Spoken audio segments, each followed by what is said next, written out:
Obrigado, mãe. A senhora que conheceu tão profundamente a importância do silêncio. Silencie neste momento, ó Mãe de Deus, o nosso coração. Silencie as nossas dores, as nossas angústias, as nossas ansiedades. Vai acalmando quem está do seu lado. Nós vamos pedir agora a graça do silêncio de Maria. Você pode se assentar, quem puder.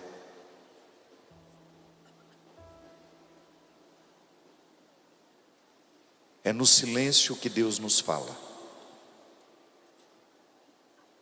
É na quietude.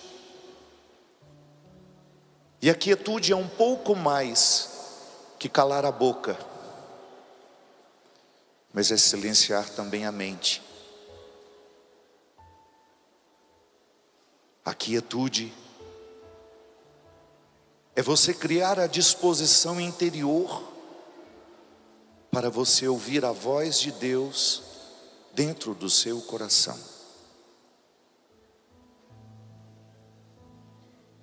Deus nos deu a graça. Deus nos deu o presente, o dom de sermos a casa onde Ele mora. Você que tantas vezes se ajoelha diante do sacrário para adorar Jesus sacramentado, precisa tomar consciência que você também é um sacrário vivo. É dom de Deus para cada um de nós. E a verdadeira oração, aquela que de fato alcança o bom resultado, é a que nos coloca em nós. É aquele silêncio que vai retirando a dispersão que tantas vezes prejudica a nossa oração. O silêncio é o dom que Deus mais espera de nós quando nós estivermos em oração. Você pode ter certeza que você vai pedir muito mais a Deus quando você se calar do que quando você falar. Você pode ter certeza que o sentido mais profundo da sua oração não se manifestará quando você disser alguma coisa, mas quando você viver aquele silêncio que lhe coloca diante do mistério.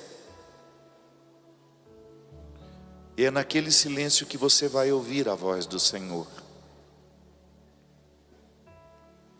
E hoje nós estamos vivendo a grande preparação para a festa de amanhã. Mas nós não queremos chegar à festa de amanhã sem ter o coração suficientemente preparado. O coração preparado é como se você estivesse fazendo a faxina da sua casa para receber uma visita muito especial. Para comungar, a gente faz a faxina do coração, pede perdão a Deus. Se for um pecado venial, você pode pedir perdão a Deus antes da missa mesmo, ou durante o ato penitencial. Se for um pecado mortal, você vai procurar o sacerdote.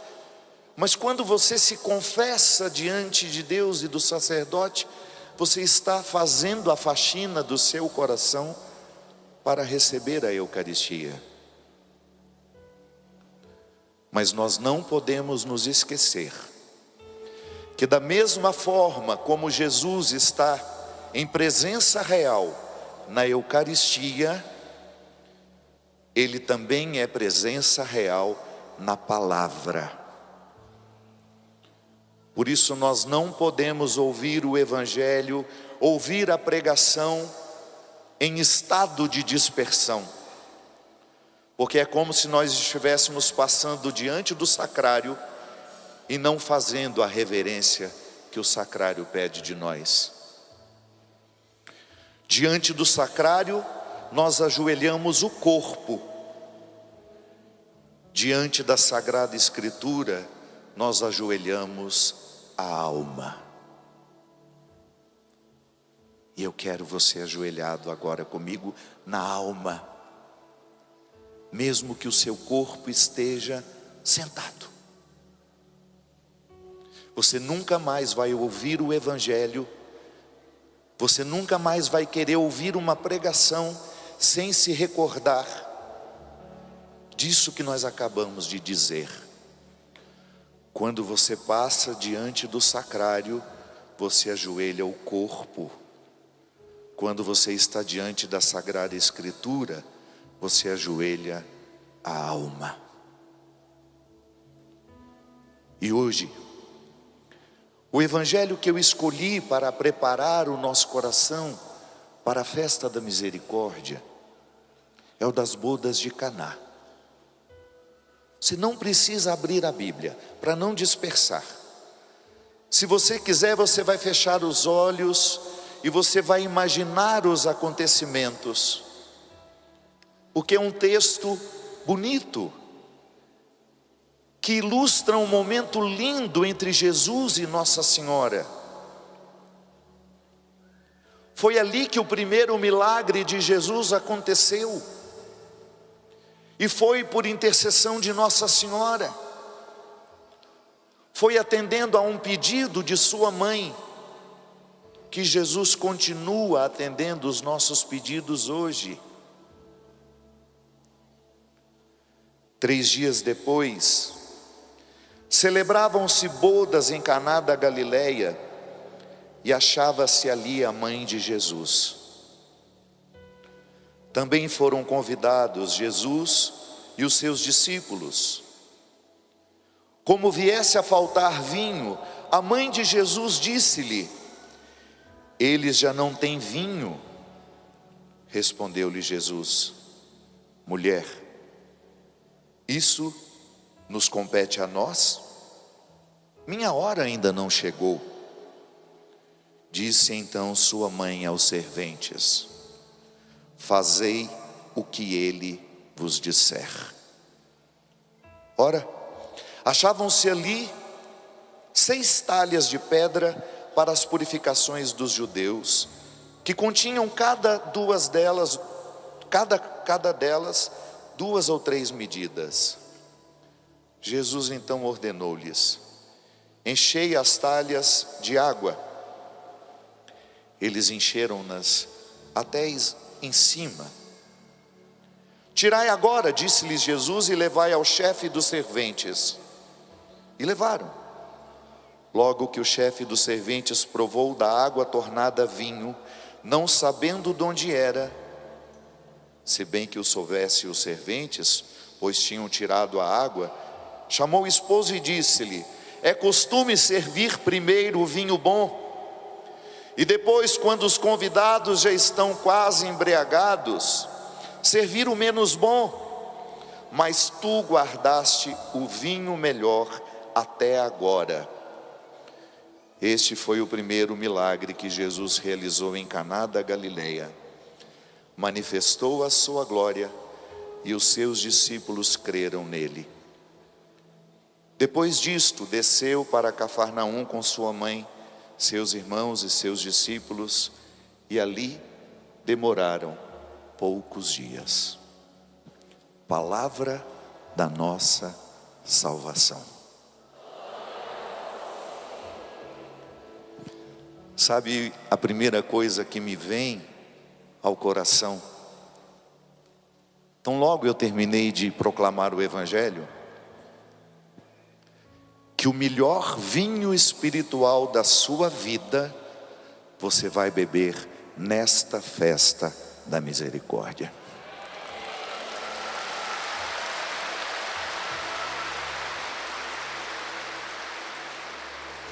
Tudo aquilo que você já pôde experimentar em Deus, foi apenas um preparo para aquilo que você vai experimentar hoje e amanhã aqui na Canção Nova. Tudo aquilo que você experimentou de Jesus foi apenas um preparo para a divina misericórdia que se manifestará na sua vida de forma grandiosa. Minha gente, é tão lindo começar a festa da misericórdia recordando-nos quem foi Maria, a Virgem Maria. Ainda agora partilhávamos ali embaixo, ela foi a parte do mistério que nos representa.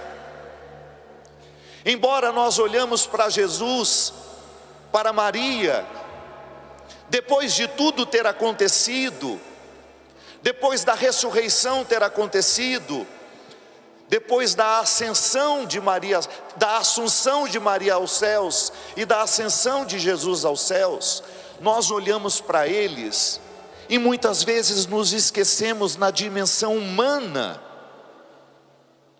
que foi justamente o primeiro momento da nossa salvação. Muitas vezes, equivocadamente, nós dizemos que foi a morte de Jesus que nos salvou. Não.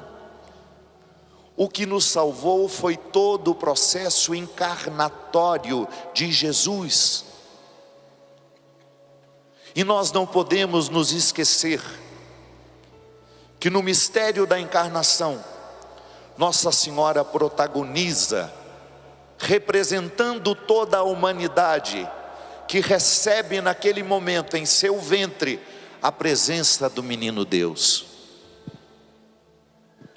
Quando nós celebramos Jesus misericordioso, nós estamos celebrando o menino Deus que foi educado por Maria. Ou você acha que Jesus não precisou ser educado como ser humano? Sim, Deus não negou as necessidades humanas dele. Por isso ele escolheu bem onde ele iria colocar o seu menino. Jesus não nasceu de uma mulher qualquer, foi uma mulher espiritualmente preparada para ser capaz de entender qual seria a missão daquele menino no mundo.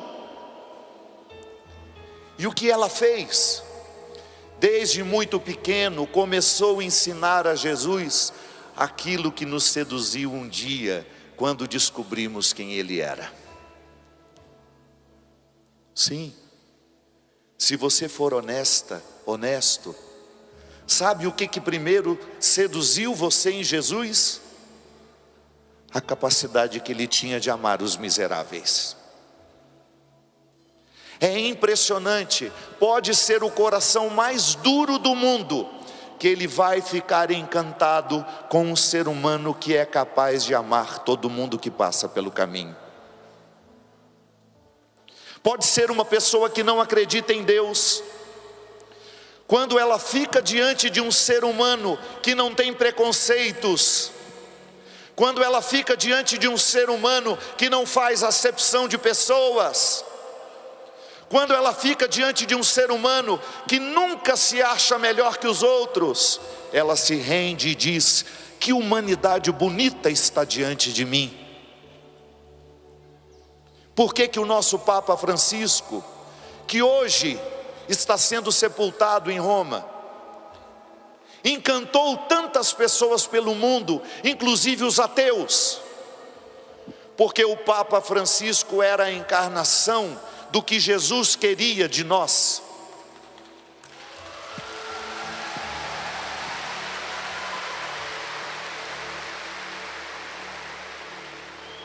Porque o Papa Francisco foi um homem que teve coragem de trazer novamente para o discurso da igreja, para o centro da reflexão, a dimensão indigesta do Evangelho.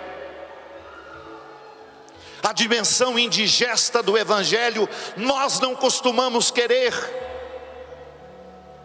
Quando alguém nos ofende, a gente se sente bem ofendendo também. Quando alguém fala mal de nós, nós nos sentimos bem, retrucando, falando mal dele também. E isso não é postura de gente que quer ser cristã.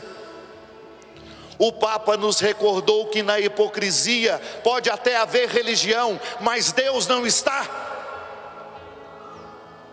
Na hipocrisia pode até haver ritos religiosos, mas não há espiritualidade.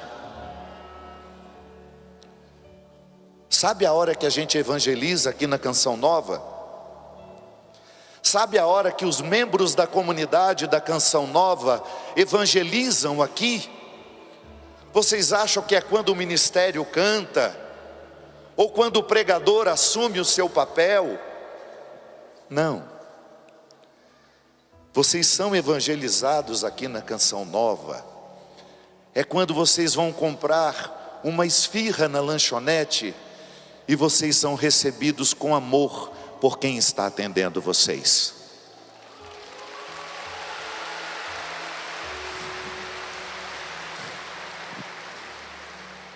Vocês são evangelizados aqui, é quando vocês estão diante da necessidade de uma informação, e vocês encontram um membro da Canção Nova, que gentilmente, de forma amorosa, ajuda você a resolver a sua dúvida. Minha gente, nós podemos ter a pregação mais bonita do mundo em cima deste palco, se quando nós descemos daqui, nós não damos testemunhos de simplicidade, de humildade e de amor, nós estamos sendo hipócritas.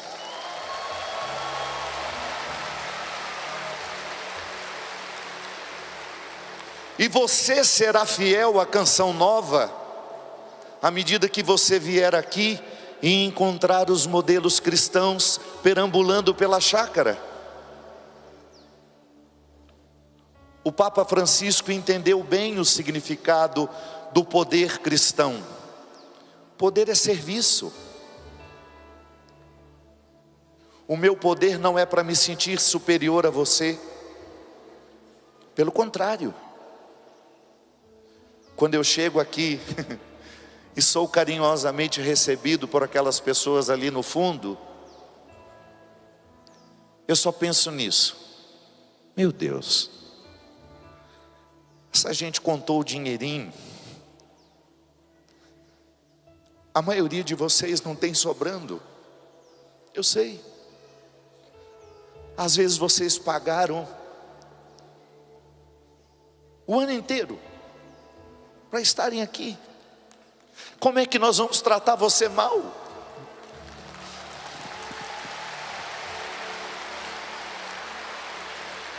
Como é que nós vamos tratar você mal, criatura? Você viajou para estar com a gente. Você escolheu estar na Canção Nova. Antes de procurarem Deus por aqui, vocês precisam encontrar homens e mulheres renovados. Antes de procurarem o sacrário, vocês precisam encontrar homens e mulheres misericordiosos que optaram por viver na Canção Nova, porque acreditam que o nosso fundador aqui, Monsenhor Jonas Abib, era um homem humilde, era um homem simples, que morreu pobre. Monsenhor Jonas nunca desfrutou de forma desonesta do dinheiro que vocês contribuíam aqui. Nunca. Toda a contribuição que vocês davam era para erguer a Canção Nova. Jesus foi assim. Um homem bonito, não fisicamente, não estou falando de beleza estética, eu estou falando da beleza moral, que é a beleza mais bonita que um ser humano pode ter. Que às vezes a fuça está bonita, mas o comportamento é horroroso.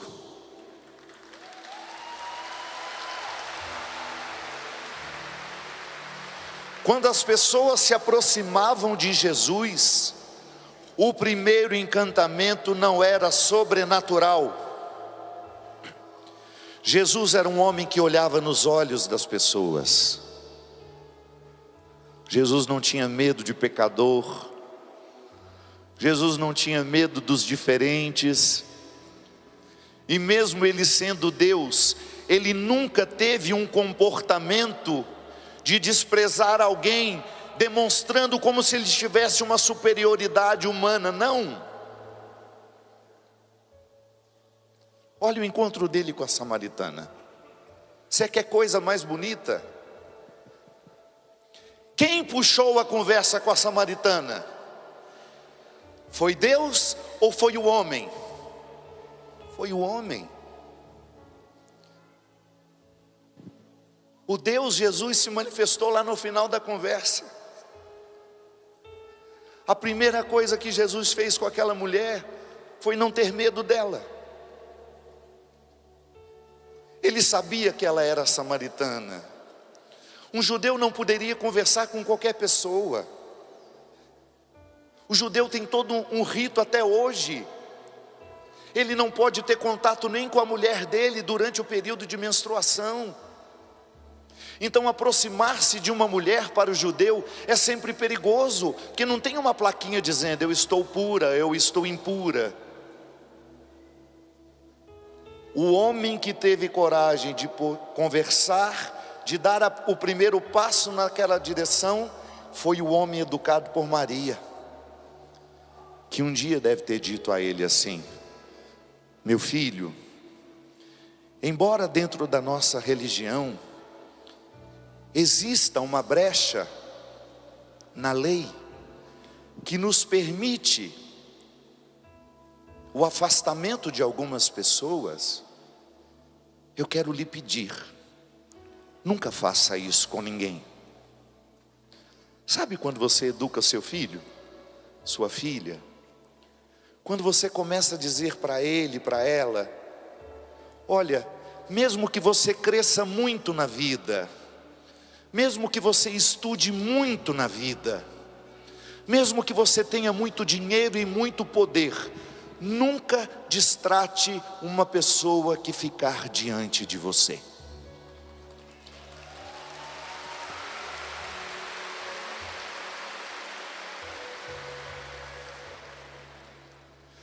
Meu filho, você vai ser um homem maravilhoso. As multidões vão andar atrás de você. Isso Nossa Senhora dizendo para o menino Jesus. As multidões vão andar atrás de vocês. Trate todas as pessoas com o mesmo amor que você tratar os seus amigos.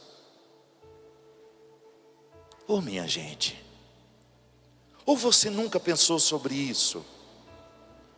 Ou você achou que Jesus não precisou passar pelo processo educatório que todo ser humano precisa passar? Jesus não foi poupado nem mesmo da dor.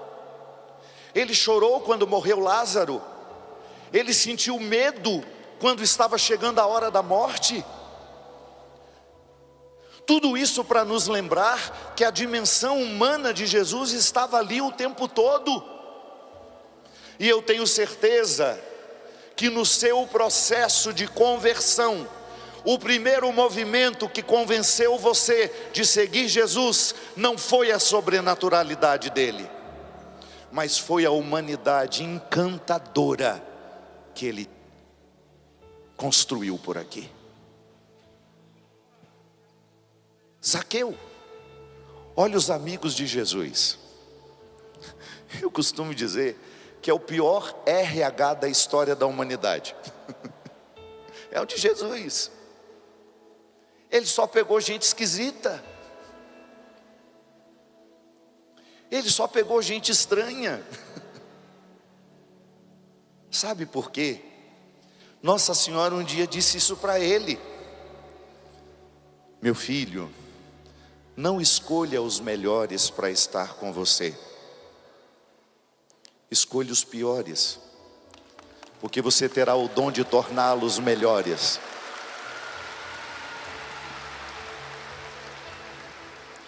Foi Nossa Senhora que foi ensinando aquele menino a ser o ser humano lindo pelo qual nós nos apaixonamos um dia. Aí sim, depois vem a humanidade, da humanidade vem a divindade. E é claro que nós estamos pregando aqui de forma separada, é apenas para sermos didáticos. Jesus é homem e Deus em tudo. Eu estou apenas querendo separar para nós entendermos que o mistério da misericórdia divina é, antes de qualquer coisa, uma humanidade bem trabalhada. O Jesus foi, antes de qualquer coisa, um ser humano educado para a misericórdia. A presença de Nossa Senhora foi tão importante que o Evangelho de hoje nos confirma isso. Imagina que está todo mundo na festa, Nossa Senhora muito atenta a tudo, era uma mulher muito sensível, era também um ser humano admirável. Percebe que estava faltando vinho. Ela deve ter pensado assim, toda vaidosa: ixi, meu filho resolve isso fácil. Você não tem essa vaidade em relação ao seu filho? Quando seu filho é competente no que ele faz, olha a dimensão humana bonita. Claro que você não está se sentindo melhor que os outros, você está apenas tendo orgulho do filho que você criou. Dúvida de que Jesus resolveria aquele problema. Sabe por quê? Ela educou Jesus para o serviço. Certamente quando Jesus era menino, ela falava com ele assim: meu filho, nunca perca a oportunidade de ajudar alguém. Você também não faz isso? Você não fez isso com seus filhos? E deu certo com a maioria, eu tenho certeza. Olha só, sem medo de errar. As dimensões mais bonitas dos cristianismos de vocês aprenderam com a mãe. Aprenderam. Aquilo que é mais de Deus em nós são características humanas que foram dadas por nossas mães. Não estou dizendo que pai não tem o poder de fazer isso, não. É porque nós crescemos dentro de sociedades muito maternas. Feliz de nós que tivemos uma mãe que nos ensinou os valores da vida. Feliz de nós que crescemos dentro de um lar cuja mulher que comandava sabia da responsabilidade que tinha. Quando você fez o seu filho entender o sentido de ser servidor, você deu ao mundo um bom início de cristianismo para ele. Depois a catequese vai ensinar as verdades da fé, mas não são as verdades da fé que nos salvam, são os resultados dela na nossa vida. Não adianta eu saber o catecismo de cor e não saber amar. Não adianta saber todos os mandamentos, ir à missa todo dia, confessar toda semana, se eu não sou um homem que aprendeu a servir as pessoas que passam pela minha vida.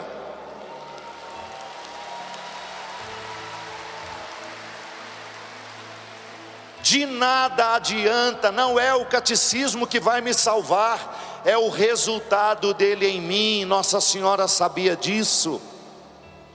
Ela foi educando Jesus para que ele fosse um ser humano preparado. Tanto é que na hora, Jesus devia estar bebendo um vinhozinho lá com os amigos, e fala aquilo que todo filho fala: ah não, mãe, pelo amor de Deus, agora não. Tanto é que a primeira resposta de Jesus não foi muito amável. O que Jesus falou para ela? Nós não temos nada com isso não. pelo amor de Deus, pelo amor do meu pai. Nós não temos nada com essa história. E ela nem aí para a resposta dele. Sai de perto e só fala assim: façam tudo que ele mandar. Olha a confiança que ela tinha. Os evangélicos que nos perdoem, mas o primeiro grande milagre de Jesus, quem pediu foi sua mãe.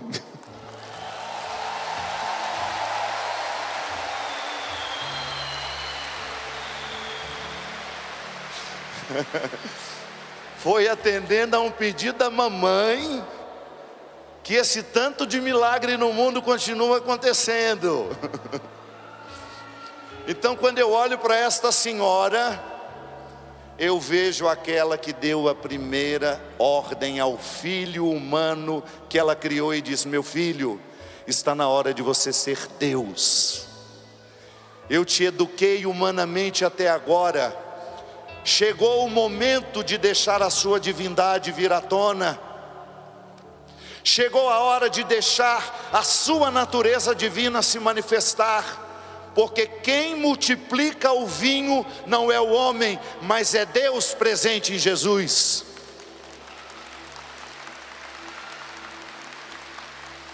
Só que não se esqueça de um detalhe: quem atendeu ao pedido da mãe foi o homem. Ô minha mãe, como é que eu falo não para a senhora? Está vendo? Está vendo como o cristianismo é encarnado? Tudo o que Nossa Senhora precisou fazer com o filho dela, você precisa fazer com os seus, porque senão não dá certo. Nesta geração cada vez mais perdida, nesta geração sem referência de autoridade, sabe que cristianismo nós vamos ter pela frente? O mais medíocre, o mais raso. Porque se eu não ensinar os meus filhos as lições que os tornam pessoas de verdade, o cristianismo não alcança o coração dessas pessoas, ele não se transforma em prática.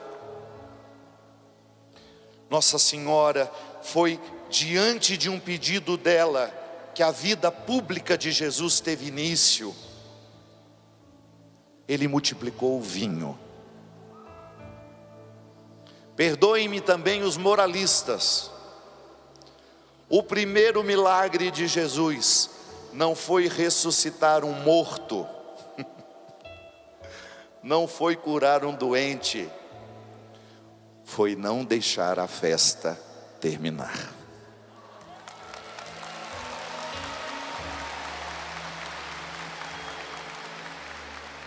Isso é para nos recordar que quando você vive de fato a sua vida em Deus, a festa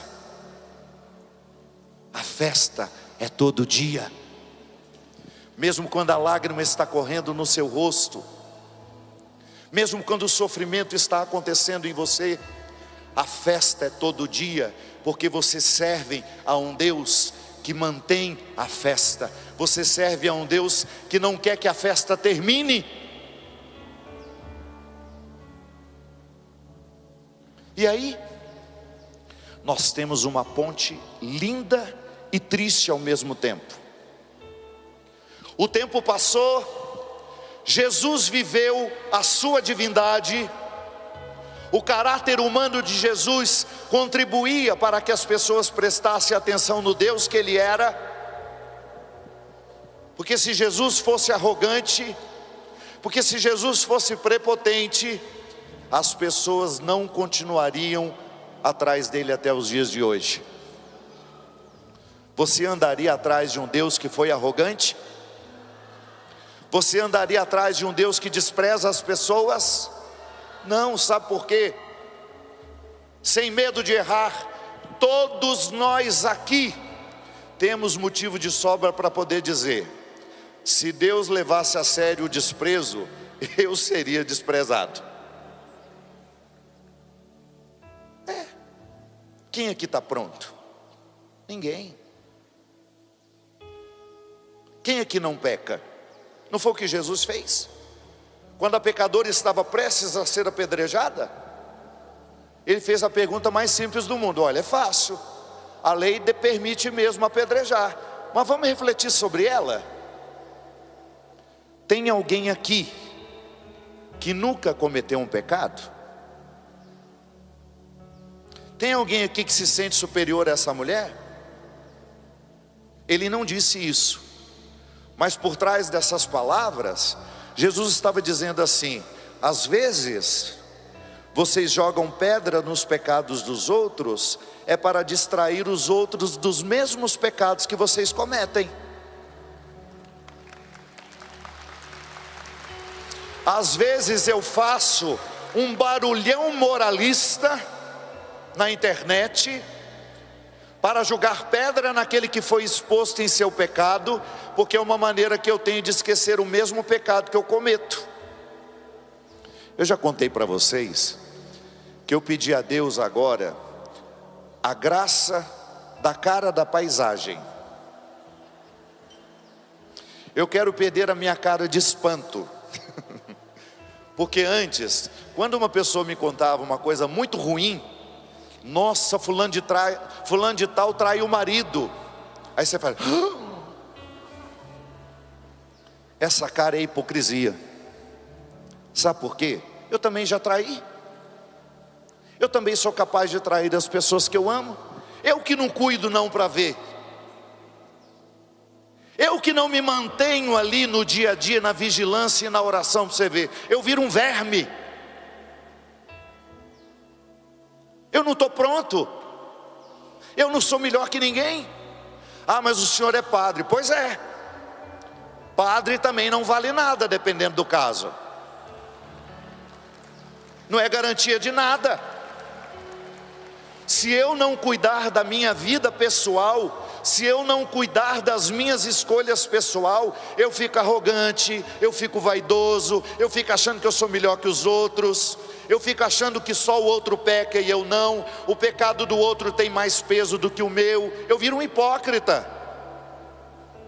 Se eu não vigio todo dia, se eu não oro todo dia, se eu não zelo todo dia pela minha vida, eu vou cometer aquele mesmo pecado que me fez ter aquela cara de espanto.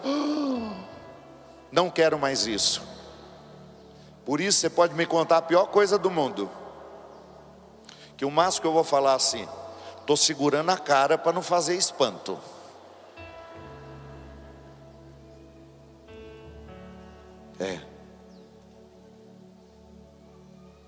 Eu quero ser como Jesus.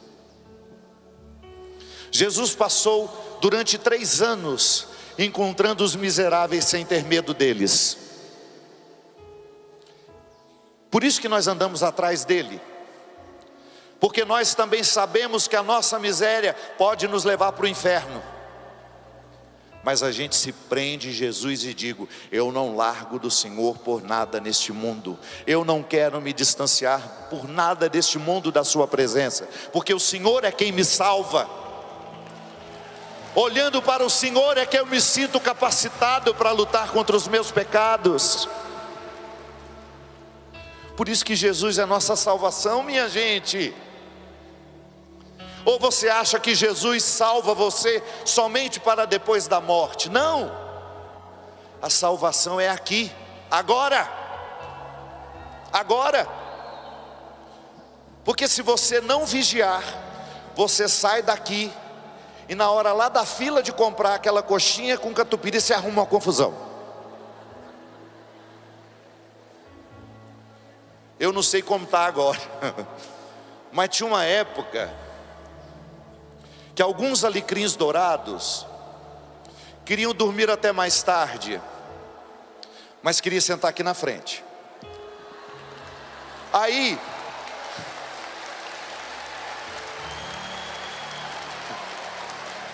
aqueles alecrins dourados, aqueles... Tereza Pereira Dias, é você? Não. Parece a Tereza, minha amiga. Aqueles alecrins dourados queriam dormir até as 10h30, tomar lindamente o seu café, fazer a sua máscara de pepino,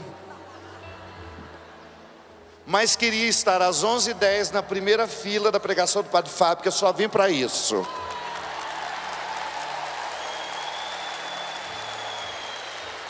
Aí você, que passou um perrengue danado, viajou a madrugada inteira,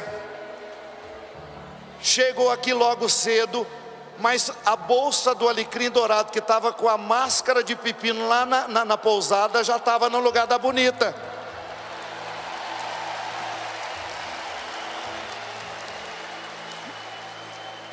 Não pode. Não pode. Se você quer ficar na frente, chega cedo.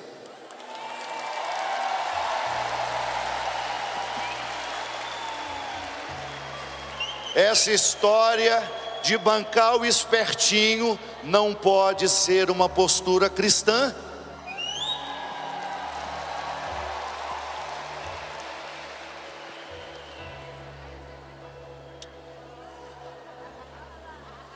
Coisa fofa. Ela está só querendo circular, pode deixar, para não dar trombo. Depois de uma idade não pode ficar sentado muito tempo não, deixa ela circular, né, Drica? Deixa circular essas pernas. Esqueceu de tomar o remédio da circulação, tem que andar.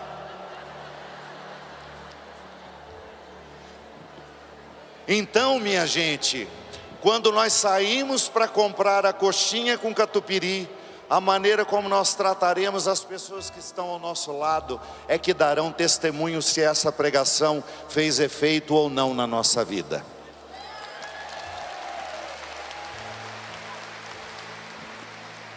E aí, durante os 3 anos em que Jesus foi homem e Deus admirável, ele foi preparado para ter coragem de viver o Calvário. Num primeiro momento da sua vida, ele nos dá o vinho da alegria, mas no alto da cruz, ele nos dá o sangue da eternidade. O menino que foi educado para nos dar o vinho da alegria, também foi educado e preparado para viver o Calvário, que nos daria definitivamente a nossa salvação. O Cristo misericordioso na cruz, derramando sangue e água por nós, derramando misericórdia, é a expressão mais bonita do filho bem educado de Maria. Jesus foi educado para a coragem. Jesus foi educado para ficar em pé, e foi por isso que Nossa Senhora ficou em pé com ele, porque ela só pôde ensinar aquilo que ela já sabia. É a regra da vida, eu só posso dar a você aquilo que eu tenho o hábito de me oferecer. E hoje, a única coisa que eu tenho para dar a vocês é o meu testemunho de ressurreição e de vida nova.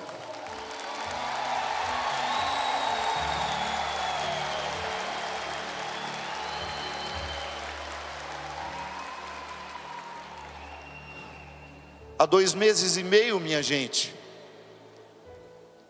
eu era um homem louco para morrer, e hoje eu sou um homem louco para viver.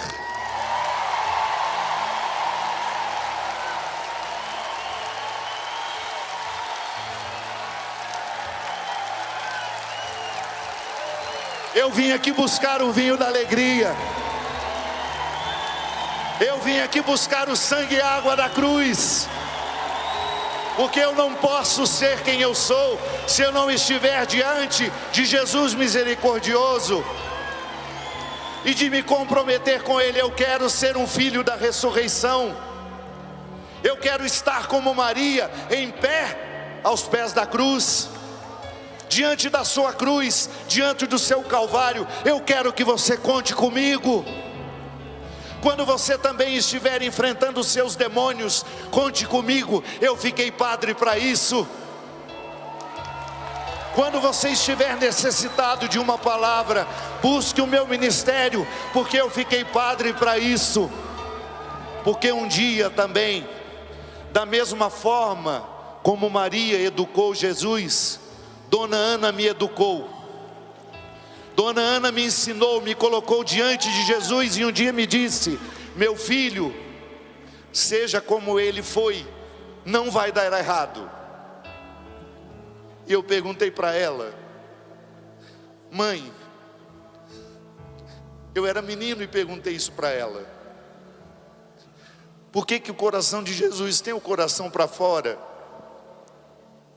E ela, sem nenhuma teologia, mas com toda a sabedoria do mundo, me disse: porque Ele não tem nada a esconder de nós, meu filho.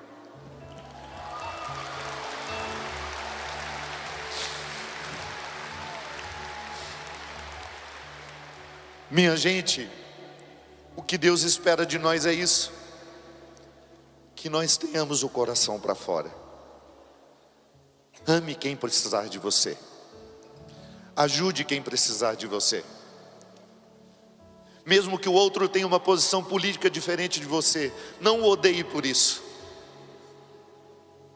Não rotule as pessoas. Nós precisamos resgatar o que Jesus morreu, os motivos pelos quais morreu Jesus. Nós precisamos honrar a morte de Jesus. Nós não podemos legitimar um cristianismo que se opõe a Jesus. E hoje, na festa da misericórdia, prepare o seu coração, porque Deus vai colocar você de pé.